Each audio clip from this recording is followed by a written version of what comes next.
Hello students, तो आज हम देखेंगे अकबर से रिलेटेड हम सभी इंपॉर्टेंट टॉपिक्स देखेंगे जो ज़्यादातर एग्जाम में पूछे जाते हैं और आगे पूछे जाने की उनकी बहुत संभावना है।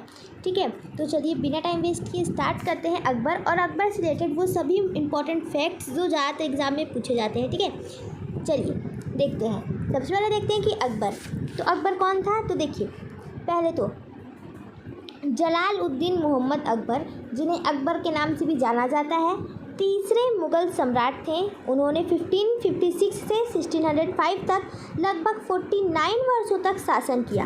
उनका शासनकाल मुग़ल साम्राज्य के इतिहास में एक महत्वपूर्ण अध्याय है, जिसमें सैन्य विस्तार, प्रशासनिक सुधार और धार्मिक सहिष्णुता देखने को मिलती है। ठीक है, उनकी राजपूत नीति विशेष रूप से उल्लेखनीय थी, जिनसे वे उन्हें एक स्थायी साम्राज्य बनाने में मदद मिली। तो यहाँ ये पैराग्राफ पढ़ के आपको इतना तो समझ आ गया होगा कि अकबर की जो राजपूत नीति थी वो बहुत मोस्ट इम्पॉर्टेंट है और वो एग्ज़ाम में भी ज़्यादा पूछी जाती है। तो हम भी यहाँ पर अकबर की राजपूत नीति ज़रूर देखेंगे। चलिए आगे चलते हैं। देखिए, प्रारंभिक जीवन और राज्याभिषेक। ठीक है, तो देखिए, अकबर का जन्म 1542 में अमरकोट में हुआ था, जब उसके पिता हुमायूं निर्वासन में थे। ठीक है, 1555 में हुमायूं ने भारत में मुग़ल साम्राज्य को फिर से स्थापित किया, लेकिन 1556 में ही उनकी आकस्मिक मृत्यु हो गई। उस समय अकबर केवल 13 वर्ष का था। उनका राज्याभिषेक पंजाब के कालानौर में हुआ और बैरम खान उनके संरक्षक बने। क्योंकि अभी अकबर अल्प आयु के हैं, इसलिए बैरम खान को उनका संरक्षक नियुक्त किया जाता है। ठीक है, बैरम खान का संरक्षण काल 1556 से 1560। ठीक है, अकबर के शासन में शुरुआती वर्षों में बैरम खान ने महत्वपूर्ण भूमिका निभाई। ठीक है, पानीपत का दूसरा युद्ध। देखिए, युद्ध अकबर और हेमू के बीच होता है। यह युद्ध अकबर और हेमू के बीच होता है। अब हेमू अफगान सेना के नेता थे, उनके बीच से युद्ध लड़ा जाता है। इस युद्ध में अकबर की जीत ने भारत में मुग़ल शासन को मजबूत किया और बैरम खान की रणनीति निर्णायक साबित हुई। बैरम खान ने अकबर को साम्राज्य को स्थिर करने और शुरुआती चुनौतियों का सामना करने में मदद की। तो यहाँ पर क्या होता है कि पहले हेमू जीत रहा होता है, लेकिन अंतिम समय में एक तीर हेमू की आँख में लग जाती है, जिससे वो हाथी से नीचे गिर जाता है और सेना में पूरा अफरा तफरी मच जाता है। और बैरम खान जो होते हैं वो हेमू को पकड़ लेते हैं और उनका सिर धड़ से अलग कर देते हैं। पर्दा शासन का अंत और व्यक्तिगत शासन की शुरुआत कब हुआ? देखिए, यहाँ पे आपको देखने को मिलेगा, एक बात ज़रा गौर करिएगा कि 1560 से 64 कहीं पर आपको ये डेट देखने को मिलेगी और कहीं कहीं आपको यहाँ जो 1560 से 62 तक मिलेगी। ठीक है, तो चलिए आगे बढ़ते हैं। तो देखिए, 1560 में अकबर ने बैरम खां को पद से हटा दिया और पूरी तरह से सत्ता अपने हाथ में ले ली। इस अवधि को कुछ इतिहासकार पर्दा शासन कहते हैं, जिसमें अकबर की धायमा महामनगा और उनके परिवार का प्रभाव था। ठीक है, तो जब अकबर के ऊपर उनकी धायमा यानी कि महामनगा और उनके परिवार का प्रभाव जब रहता है अकबर के ऊपर 1560 से 62 तक, तो उसे कई इतिहासकारों ने पर्दा शासन कहा है। ठीक है, आगे चलते हैं। दास प्रथा का अंत। तो अकबर ने युद्धबंदियों को दास बनाने की प्रथा को समाप्त किया, जो उनकी मानवीय सोच को दर्शाता है। तीर्थ यात्रा कर का उन्मूलन यहाँ से स्टार्ट हो गया। सब इंपॉर्टेंट फैक्ट। तो ये एक इंपॉर्टेंट फैक्ट याद रखना है। 1562 में क्या किया? तो 1562 में उसने किया दास प्रथा का अंत किया। अब 1563 में क्या कर रहा है? तो तीर्थ यात्रा पर जो कर लगता था वो बंद करेंगे। देखिए, उन्होंने गैर मुसलमानों पर लगने वाले तीर्थ यात्रा कर को समाप्त किया।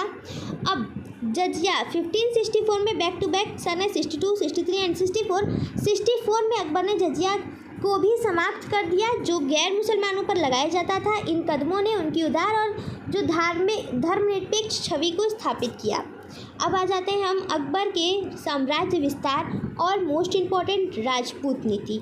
देखिए, राजपूत नीति यहाँ से स्टार्ट हो गया है। ठीक है, बिल्कुल भी अब आपको ऐसा नहीं कि मतलब कि बहुत ज़्यादा घबराना है, ये वो नहीं।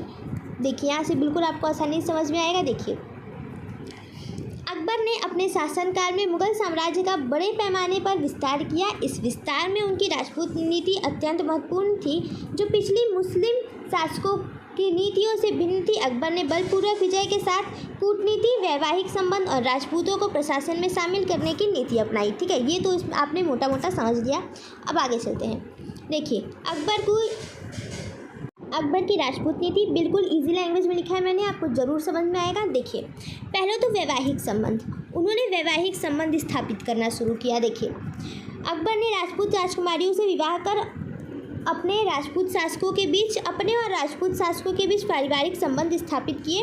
आमेर में देखिए, आमेर के राजा भारमल की बेटी हरका भाई, जिन्हें जोधा बाई के नाम से भी जाना जाता है, विवाह किया 1562 में।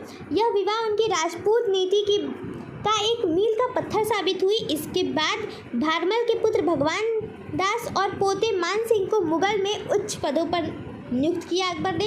तो अकबर यहाँ क्या कार्य कर रहा है, देखिए, एक तो उन्होंने राजपूत राजकुमारियों से विवाह किया, दूसरा उनके जो घर वाले थे, जैसे कि यहाँ जो भारमल जी के पुत्र थे, उनको भी उसने मुगल दरबार में उच्च पद दिया और उनके पोते को भी उच्च पद दिया। ठीक है, आगे चलते हैं। तो आगे उन्होंने बीकानेर और जैसलमेर की राजपूत राजकुमारियों से भी विवाह किया। इन विवाहों ने राजपूतों को मुगल के प्रति वफादार बनाया और विद्रोहों की संभावना को कम किया। तो ये तो था वैवाहिक संबंध। अब दूसरा है कि उच्च पदों पर नियुक्ति। तो अकबर ने राजपूत राजाओं और सरदारों को मुगल प्रशासन और सेना में उच्च पद दिए। जैसे कि राजा मान सिंह, भगवान दास, राजा टोडरमल जैसे राजपूतों ने मुगल सेना प्रशासन में महत्वपूर्ण भूमिका निभाई। उन्हें सूबेदार यानी कि प्रांतों के गवर्नर बनाए, मनसबदार यानी कि सैन्य कमांडर बनाया। ठीक है, इनसे राजपूतों को शक्ति और सम्मान मिला और वे साम्राज्य के वफादार स्तंभ बने। धार्मिक सहिष्णुता, अकबर ने राजपूतों के धार्मिक स्वतंत्रता का सम्मान किया और उनके रीति रिवाजों में हस्तक्षेप नहीं किया। जजिया और तीर्थ यात्रा कर का उन्मूलन इसी नीति का हिस्सा था। ठीक है, तो धार्मिक सहिष्णुता बरती, किसी के धर्म को ऊंचा या नीचा नहीं किया, सबको समान रूप से सम्मान दिया। ठीक है, तो अब है राजपूत राज्यों की आंतरिक स्वायत्तता। ये सभी राजपूत नीति के अंतर्गत ही है। ठीक है, तो अब उसने क्या किया, राजपूत राज्यों की आंतरिक स्वायत्तता प्रदान की। जिन राजपूत राजाओं ने अकबर की अधीनता स्वीकार कर ली थी, उन्हें अपने आंतरिक मामलों में काफ़ी स्वायत्तता दी गई थी। उन्हें अपने राज्यों पर प्रशासन करने की अनुमति थी, बस शर्त ये थी कि मुगलों के प्रति वफादार रहें और सैन्य सहायता प्रदान करें। अब अकबर ने एक सुव्यवस्थित प्रशासन कैसे स्थापित किया, उस पर जाते हैं। राजपूत नीति, आई होप आपको समझ आ गया होगा बिल्कुल अच्छे से।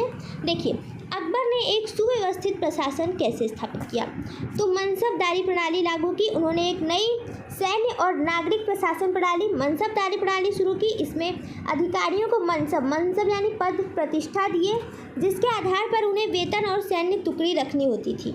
यह प्रणाली योग्यता और निष्ठा पर आधारित थी, जिससे प्रशासन को में दक्षता आई। नेक्स्ट है भू राजस्व प्रणाली, जिसे हम दहसाला प्रणाली भी कहते हैं। राजा टोडरमल की मदद से दहसाला नामक एक नई भू राजस्व प्रणाली लागू की। इसमें पिछले 10 वर्षों की औसत उपज और कीमतों के आधार पर तय किया जाता था। ठीक है, जो औसत उपज और कीमतों के आधार पर तय किया जाता था, इसमें सैनिकों को स्थिरता मिली और राज्य को नियमित आय हुई। ठीक है, नेक्स्ट है प्रांतीय प्रशासन। साम्राज्य को प्रांतों में विभाजित कर दिया गया, जिनका नेतृत्व सूबेदार करते थे। प्रत्येक सूबे में दीवान यानी राजस्व, बख्शी यानी सैन्य, सदर यानी धार्मिक मामलों जैसे अधिकारी होते थे। अब न्याय व्यवस्था की। अकबर ने न्याय व्यवस्था में सुधार किए और लोगों को अपने फैसलों के विरुद्ध अपील करने का अधिकार दिया। धार्मिक नीति और दीन-ए-इलाही।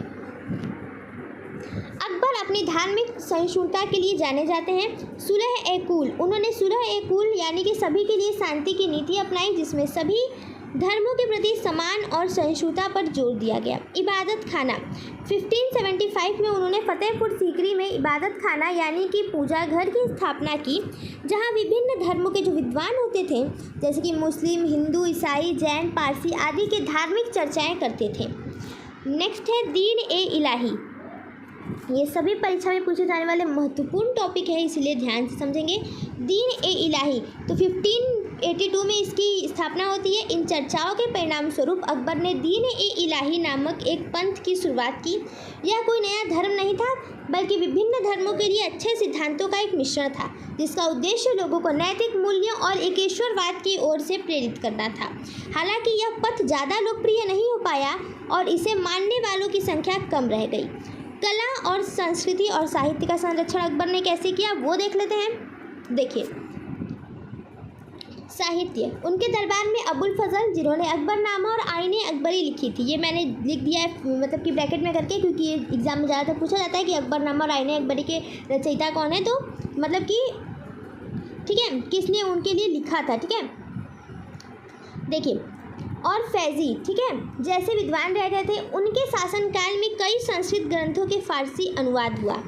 वास्तुकला तो देखिए फतेहपुर सीकरी, बुलंद दरवाज़ा, जोधाबाई का महल और पंचमहल जैसी इमारतें उनके शासनकाल की वास्तुकला को उत्कृष्ट करती हैं, उत्कृष्ट उदाहरण है। ठीक है, संगीत और चित्रकला, उनके दरबार में तानसेन जैसे महान संगीतकार और कई चित्रकार थे जिन्होंने मुगल चित्रकला को कई नई ऊंचाइयों पर पहुंचाया। नवरत्न, उनके दरबार में बीरबल, टोडरमल, तानसेन, मानसिंह, अबुल फजल और फैज़ी जैसे 9 असाधारण विद्वान कलाकार रहते थे जिन्हें नवरत्न कहा गया। अब हम देखेंगे अकबर द्वारा लड़े गए कुछ प्रमुख युद्ध जो ज़्यादातर एग्जाम में पूछे जाते हैं, तो जो कि हम पहले भी देख चुके हैं। पानीपत का दूसरा युद्ध बहुत इंपॉर्टेंट, तो 5 नवंबर 1556 को लड़ा जाता है। तो यह अकबर के शासनकाल की सबसे महत्वपूर्ण और पहली चुनौती थी। तो देखिए हुमायूं की मृत्यु के बाद दिल्ली की गद्दी के लिए संघर्ष छिड़ गया। शूर वंश के अंतिम शासक आदिल शाह सूर के शक्तिशाली हिंदू सेनापति हेमू, जिन्हें हम हेमचंद्र विक्रमादित्य के नाम से भी जानते हैं, आगरा और दिल्ली पर कब्जा कर लिया। और इतना ही नहीं, उन्होंने स्वयं को विक्रमादित्य की उपाधि से सम्राट घोषित भी कर दिया। तो अकबर उस समय 13 वर्ष के थे और उनके संरक्षक बैरम खां के लिए यह गंभीर संकट था। तो देखिए पानीपत के मैदान में जो होता है कि मुगल सेना बैरम खां के नेतृत्व में, क्योंकि अकबर तो अभी अल्पायु में है, तो बैरम खां के नेतृत्व में और हेमू की विशाल सेना के बीच निर्णायक युद्ध होता है। हेमू की सेना संख्या में कहीं अधिक थी और शुरुआती लड़ाई में मुगलों को पीछे हटना पड़ा। परिणाम यह हुआ कि युद्ध के दौरान हेमू की आंख में एक तीर लग गया। जैसा कि हमने अभी ऊपर चर्चा की, वह बेहोश होकर अपनी हाथी से गिर गया। उसकी सेना में अफरा तफरी मच गई और वे भागने लगे। बैरम खान ने हेमू को पकड़ लिया और उनका सिर काट दिया। इस निर्णायक जीत ने भारत में मुगल साम्राज्य की नींव को स्थायी रूप से मजबूत किया और अकबर के शासन का मार्ग प्रशस्त कर दिया। ठीक है, नेक्स्ट इंपॉर्टेंट युद्ध है मालवा विजय। मालवा विजय देखिए, मालवा का शासक बाज बहादुर एक संगीत प्रेमी और कला संरक्षक था, लेकिन युद्ध कौशल में कमजोर था। अकबर ने आदम खान और पीर मोहम्मद खान के नेतृत्व में सेना भेजी। बाज बहादुर को आसानी से हरा दिया गया। मालवा पर मुगलों का कब्जा हो गया। बाज बहादुर बाद में मुगल दरबार में एक मनसबदार बन गया। नेक्स्ट है चित्तौड़ की घेराबंदी। तो अब हम देखते हैं चित्तौड़ की घेराबंदी, उसमें क्या होता है। तो देखिए कब होता है, 1567 से लेके 1568 तक। तो यह अकबर की राजपूत नीति का एक महत्वपूर्ण हिस्सा था। मेवाड़ के महाराणा उदय सिंह द्वितीय ने मुगलों की अधीनता अस्वीकार कर दी थी और वे विद्रोही तत्वों को शरण देते थे। अकबर ने मेवाड़ के रणनीतिक स्थिति को, इनकी स्वतंत्रता को मुगल विस्तार के लिए खतरा माना। घेराबंदी और युद्ध हुआ। तो अब क्या होता है कि अकबर ने स्वयं एक विशाल सेना के साथ चित्तौड़गढ़ का घेराव किया। किले की रक्षा की जिम्मेदारी जयमल और फत्ता नामक वीर राजपूत योद्धाओं पर थी। ठीक है, जिन्होंने असाधारण वीरता दिखाई। लगभग 6 महीने की भीषण घेराबंदी के बाद मुगलों ने सुरंगों और बारूद का इस्तेमाल करते हुए किले की दीवारों पर सेंध लगा दी और 23 फरवरी 1568 को चित्तौड़गढ़ पर मुगलों का कब्जा हो गया। उदय सिंह ने पहले ही किला छोड़ दिया था, लेकिन जयमल और फत्ता सहित हजारों राजपूत ने जौहर और साका किया। देखिए यह अकबर की एक बड़ी सैन्य उपलब्धि थी जिसने राजपूत राज्यों पर उसके प्रभाव को बढ़ाया। नेक्स्ट है रणथंभौर की घेराबंदी। तो चलिए देखते हैं अब रणथंभौर की घेराबंदी जो कि 1569 में होती है, ये क्या है। तो रणथंभौर का किला एक महत्वपूर्ण और शक्तिशाली राजपूत गढ़ था जिस पर हाड़ा चौहान शासक राय सुरजन का नियंत्रण था। देखिए अकबर ने चित्तौड़ की विजय के तुरंत ही बाद रणथंभौर पर ध्यान केंद्रित किया। एक छोटी सी लेकिन प्रभावी घेराबंदी के बाद राय सुरजन ने मुगलों की श्रेष्ठ सैन्य शक्ति को देखते हुए आत्मसमर्पण कर दिया। ठीक है, और अकबर की अधीनता स्वीकार कर ली। नेक्स्ट है गुजरात विजय। तो आप देख सकते हैं कि कितनी मतलब कि इजी लैंग्वेज है हम आपके लिए ये लेकर आए हैं। तो अगर आपको हमारा कंटेंट पसंद आ रहा है तो हमारे चैनल के साथ जुड़े रहें। गुजरात विजय 1572 से 1573। तो यह अकबर की सबसे तेज और महत्वपूर्ण विजयों में से एक थी। गुजरात राजनीतिक अस्थिरता का शिकार था और इसके बंदरगाह जैसे सूरत व्यापार और राजस्व के लिए महत्वपूर्ण थे। तो अकबर ने स्वयं इस अभियान का नेतृत्व किया। उसने गुजरात के विभिन्न विद्रोही गुटों और शासकों को आसानी से हरा दिया। इस विजय ने अकबर को पहली बार पश्चिमी समुद्र तट तक पहुंच प्रदान की और इसी खुशी में अकबर ने फतेहपुर सीकरी में बुलंद दरवाजे का निर्माण करवाया, जो कि मोस्ट इम्पॉर्टेंट है। ठीक है, अब नेक्स्ट है हल्दी घाटी का युद्ध। तो हल्दी घाटी का युद्ध होता है 18 जून 1576 को। तो हल्दी घाटी का युद्ध क्या है? तो यह युद्ध अकबर के लिए मेवाड़ पर पूर्ण नियंत्रण स्थापित करने और एक और प्रयास था। तो चित्तौड़गढ़ खोने के बाद भी मेवाड़ के महाराणा प्रताप ने मुगलों की अधीनता स्वीकार नहीं की थी और उन्होंने छापामार युद्ध पद्धति जारी रखा। तो अब आगे क्या होता है कि मुगल सेना का नेतृत्व राजा मान सिंह प्रथम और आमेर के राजा और आसफ खान कर रहे थे, जबकि महाराणा प्रताप ने अपनी छोटी लेकिन दृढ़ सेना का नेतृत्व स्वयं किया। यह युद्ध मेवाड़ के हल्दी घाटी दर्रे में लड़ा गया और यह युद्ध अनिर्णायक संघर्ष था। मुगल सेना उन्हें पकड़ नहीं पाई और न ही मेवाड़ पर पूरी तरह से नियंत्रण स्थापित कर पाई। महाराणा प्रताप ने अंत तक अपनी स्वतंत्रता के बनाई रखी, हालांकि उन्होंने काफ़ी कठिनाइयों का उन्हें सामना करना पड़ा। यह युद्ध राजपूत वीरता और स्वतंत्रता के प्रतीक के रूप में याद रखा जाता है। नेक्स्ट है बंगाल और बिहार विजय। तो देखते हैं बंगाल और बिहार विजय क्या है। तो 1574 से 1576 तक है। तो बंगाल में अफगान शासक दाऊद खान कर्रानी ने मुगलों के खिलाफ स्वतंत्रता की घोषणा कर दी थी। तो अकबर ने मुनीम खान और बाद में स्वयं इस अभियान का नेतृत्व किया। दाऊद खान को कई लड़ाइयों में हराया गया। इस विजय से बंगाल और बिहार मुगल साम्राज्य का हिस्सा बन गया, जिससे साम्राज्य का पूर्वी विस्तार हुआ। ठीक है, तो अब है कश्मीर विजय। तो ये होता है 1586 में। अकबर ने कश्मीर के अंतिम स्वतंत्र शासक यूसुफ शाह चक को सिंध को हराकर कश्मीर को मुगल साम्राज्य में मिला लिया। अब सिंध विजय जो होता है 1591 में अब्दुल रहीम खाना के नेतृत्व में मुगल सेना ने सिंध पर विजय प्राप्त की। अब आता है बलूचिस्तान विजय। तो बलूचिस्तान होता है 1595 में। बलूचिस्तान पर भी बलूचिस्तान भी जो है मुगल साम्राज्य का हिस्सा बन जाता है। इन विजयों ने मुगल साम्राज्य की सीमाओं को उत्तर पश्चिम की ओर सुरक्षित रखा। अब आता है दक्कन विजय। तो देखिए दक्कन विजय 1591 से 1601 तक होता है। तो उत्तर भारत पर नियंत्रण स्थापित करने के बाद अकबर ने अपनी अंतिम विजयों के लिए दक्कन की ओर रुख किया। अहमदनगर और खानदेश। तो अकबर ने अहमदनगर और खानदेश के राज्यों पर हमला किया। उसने 1600 ईस्वी में बुरहानपुर और 1601 ईस्वी में असीरगढ़ के किले को कब्जा कर लिया। यह दक्कन में उनकी अंतिम महत्वपूर्ण विजय थी। तो इन विजयों से मुगल साम्राज्य का विस्तार गोदावरी नदी तक हुआ। हालांकि दक्कन पर पूर्ण नियंत्रण उनके उत्तराधिकारियों के समय तक भी नहीं हो पाया। अकबर के ये युद्ध न केवल उनकी सैन्य शक्ति को दर्शाते हैं, बल्कि उनकी रणनीतिक सोच और साम्राज्य विस्तार की महत्वाकांक्षा को भी उजागर करते हैं। इन विजयों ने मुगल साम्राज्य को भारत के एक बड़े हिस्से पर स्थापित किया और उनके उत्तराधिकारियों के लिए एक मजबूत आधार बनाया।